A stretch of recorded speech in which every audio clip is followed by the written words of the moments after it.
Hey there, church family. Merry Christmas to you and a Happy New Year. We are moving from a time when we're talking about presents and the family get-togethers, and now the next question that's flying around is, do you have a New Year's resolution? Now, there's probably two kinds of people in the world. There's those who really love making a New Year's resolution, going to the new year, and then there's people who just don't really see the point. But if you are making a New Year's resolution, typically they fall under two categories. One is I either want to do more of something or I want to do less of something. Now, the problem with the more of something category, the reason that one often fails is because we often are just so busy already, so jam-packed that the idea of doing more of something just doesn't fit in and it falls apart. Now, I don't say that to dishearten you, but the good news is that I don't think God expects extraordinary goals and plans from us. So I think the idea of the New Testament is that we are prone to failure and we are fragile creatures. In James chapter 4, through James, God says, don't even plan, extravagant business trips. You instead say, hey, if God wills it, we will live and we will do this and that. And so God has a really kind of realistic picture of our human limits and margins. And so that's the good news. So rather than the New Testament constantly telling us to do more and be better, the dominant idea of the New Testament is actually, no, whatever you do it all for the glory of God. So we're not talking so much about goals and resolutions, but rather rhythms. Rhythms is something that I've been thinking about a bit lately, and it's something that our missional communities have been talking about. So what is a rhythm? A rhythm is just an ordinary everyday pattern. It's the stuff that we all do. Whoever we are, we need to make time to eat, to rest, to listen. These are rhythms.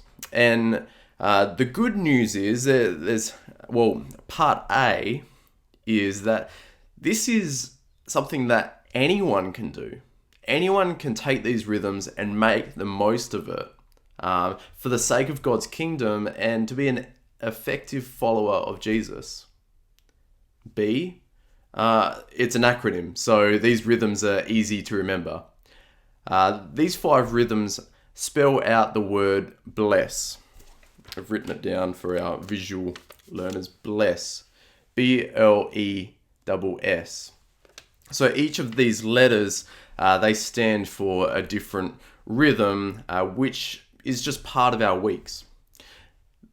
The first rhythm is actually bless, as in being a blessing to someone, serving someone. Now, chances are you already lend a helping hand to people here and there throughout the week. But when we're bringing the gospel into this rhythm, we're actively thinking, okay, God, who is it in my path that you want me to be a particular blessing to today or this week? It's involving God in that conversation and seeing actually the needs around us as actually God-given opportunities to be a blessing. The next rhythm is L, listen.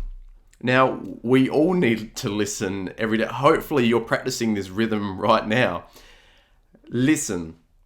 We hear so many voices every day, but when we bring the gospel into this rhythm, the question then becomes, okay, what are the voices that I should really be zoning in on today? Am I hearing from God in the scriptures? Am I actually listening to someone in a way that would grow the kingdom? I'm convinced that Jesus spent so much more time listening than he did speaking, so that when eventually he did speak, that he would be bringing words of grace that really truly understand that person because he listened.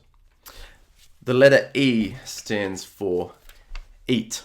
Now, this is one of my favorite rhythms, but it's certainly not a New Year's resolution. It's something that we all do already. Typically, we might have up to 21 meals every week, depending on if you skip any. But there are so many opportunities for us to eat every week. But when we bring the gospel into this, the question then becomes, okay, who am I going to eat my meals with? Because we know that a really special exchange happens during a meal. A deeper bond is made. And the question becomes, okay, if I'm having a meal with a non-Christian on this day of the week, can I expect God to show up in that conversation, to do something special in that time together? The first S stands for story. We all have a story. It's how we understand the world and our place in it. Christians, non-Christians have a way that they see themselves, how they've got to the place where they are. And our story comes out in bits and pieces in our conversations with people. When we bring the gospel into that, the question then becomes, okay, in what I'm sharing about myself, is it actually even clear that faith is an important part of my life? Does God feature as the hero of my stories at all? The final S is actually my favorite rhythm, and that is of Sabbath. Now, Sabbath has probably, it's a beautiful concept, but it's gained a little bit of baggage over the years. Well, when we talk about Sabbath, well, let's not have any false ideas. The concept is one of rest and celebration. Now, it's in our human nature, we need to rest. And it's also in our human nature that we want to celebrate things. But when we bring the gospel and God into this rhythm, we actually realize that resting is God's idea. He rested on the 8th day and he tells us to do the same.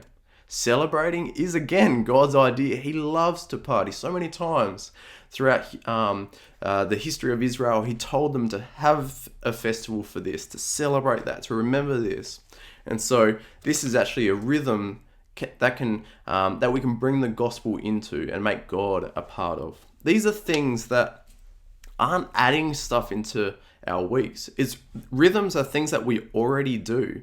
But the good news is that we can bring the gospel into our rhythms, that all of our life can be done to the glory of God. This is ordinary, everyday stuff. And if, like me, this sounds like good news, that we don't need to just become more busy in order to be effective followers of Jesus, that actually all of life counts, I invite you to head to our website where you can download this free resource that I've produced. It's a bit of a grid. It's a resource to help us identify already the ways that God is at work in our life and how every part of our life, all of our rhythms, can have the gospel impacting them. So why don't you head to rmlc.org.au/B.L.E.S.S, and there you can download this free rhythms grid and also read a little bit more about these rhythms that I mentioned today. Thanks.